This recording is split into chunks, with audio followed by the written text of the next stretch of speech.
Վերջին օրերին շատ լուրջ քննարկման հարց է դարձել Սյունիքում այսպես կոչված անկլավների հետ կապված Տիգրանաշենի հեռանկարի հարցը, որ կարծեք թե օրակարգում է, որովհետև Հայաստանի Հանրապետության քարտեզին, եթե կառավարությունում տեղյակ են, պետք է իմանան, որ այդ խնդիրը, եթե Աստված մի արասը, եթե այդ տարածքը մենք հանձնենք, ապա Սյունիքը եւ Վայոց ձորը մայրաքաղաքի հետ կապելու լրջագույն խնդիրներ են ունենալու։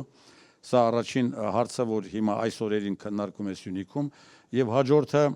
300,000 ադրբեջանցիների վերադարձի խնդիրը, որ ըստ ադրբեջանական մամուլի առաջին թիրախներից մեկը լինելու է Սյունիքի մարզը, ընդ որում նաեւ ասենք նշվում է կոնկրետ Գեղվաձորը Կապանի տարածաշրջանում, որը մտնում է Քաջարանի վարչական կազմի մեջ։ Այս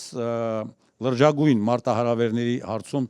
ինչ դիրքորոշում ունի ձեր գլխավորած քաղաքական ուժը, խնդրեմ։ Ես հիշեցնեմ ոնց են իրենք հանձնել Գորիս Կապան ճանապարհը։ Գորիս Կապան ճանապարհը ոնց են հանձնել։ Իրականում Սովետի ժամանակ Հայաստանն էր սպասարկում եւ ինչ որ GPS-նով հանձնեցին եւ այն ժամանակ կես ժամ էր, չէ՞, եթե չեմ սխալվում, կես ժամվա ճանապարհը։ Հիմա ինչքան ժամանակ է պահանջում։ Նույն ձևի փորձելու են Տիգրանաշենը հանձնել։ Ասելու են դե մի նոր ճանապարհ կկառուցենք, ինչ որ վերևով եւ այլ դեպի Վեդի։ Այս մարդիկ հողի նկատմամբ չունեն այն վերաբերմունքը, որը ենթադրվում է, որ պետության առաջնորդը պետք է ունենա։ Բոլոր երկրների սահմանադրությունները հետեւյալն է գրած. երկրի տարածքային ամբողջականությունը։ Տարածքային ամբողջականությունը նշանակում է կոնկրետ սահմաններով հող, որի վրա ապրում է այդ ժողովուրդը։ Եվ դու պարտավոր ես սա պաշտպանել։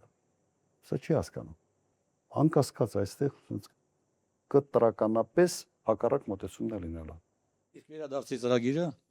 ծրագիրը, այսպես կոչված 300,000 ադրբեջանցիների շակերտներուն վերադարձի ծրագիրը։ Վարչապետ հայտարարում է, որ դա հնարավոր չէ, այսպիսի ծրագիր չկա եւ այլ։ Ադրբեջանի նախագահը, բարձրաստիճան պաշտոնյաները անընդհատ խոսում են դրա մասին։ Ֆինանսավորում է նախագահականից մի հասարակական կազմակերպություն, որը մշտապես դրա մասին խոսում է։ Սա պետական քաղաքականություն է։ Եվ եթե այսպես շարունակվի, ապա ես չեմ կասկածում, որ վերջը գործը հասնելու է նաև դրան։ Ուղղակի չեմ կասկածում։ Եվ հիմա ինչ է ասում Փաշինյանը, ասում է դուք որ խոսում եք Արցախի վերադարձի մասին, արցախցիների վերադարձի իրավունքի մասին, իրենք էլ խոսում են 300,000 ադրբեջանցիների։ Իմիջիալից առաջինը այն ժամանակ վիճակագրությամբ 160,000 մոտ ադրբեջանցի կար Հայաստանում, ոչ թե 300,000։ Երկրորդը դրանց ճնշող մեծամասնությունը փոխանակման ծրագրերով են գնացել Ադրբեջան եւ այսօր բազմաթիվ գյուղեր կան, որոնք այն ժամանակ փոխանակման ծրագրով են։ Չկա, դու չես կարող նույն հարթության վրա դնել, երբ որ կողմերի համաձայնությամբ տեղաշարժ է եղել, մեկից դուրս են եկել եւ գյուղերի փոխանակում է եղել, դու չես կարող այդ ծրագիրը այդ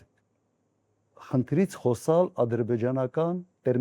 տերմինաբանությամբ, չես կարող խոսալ։ Սա ոնց որ քո երկրի շահերի հակառակ քայլերի դիմես։ Դա խայտարակություն է։ Ուրեմն այստեղ վտանգը կա, եթե Նիկոլ Փաշինյանը մնա իշխանության, համոզված եմ, որ վերջով հասնելու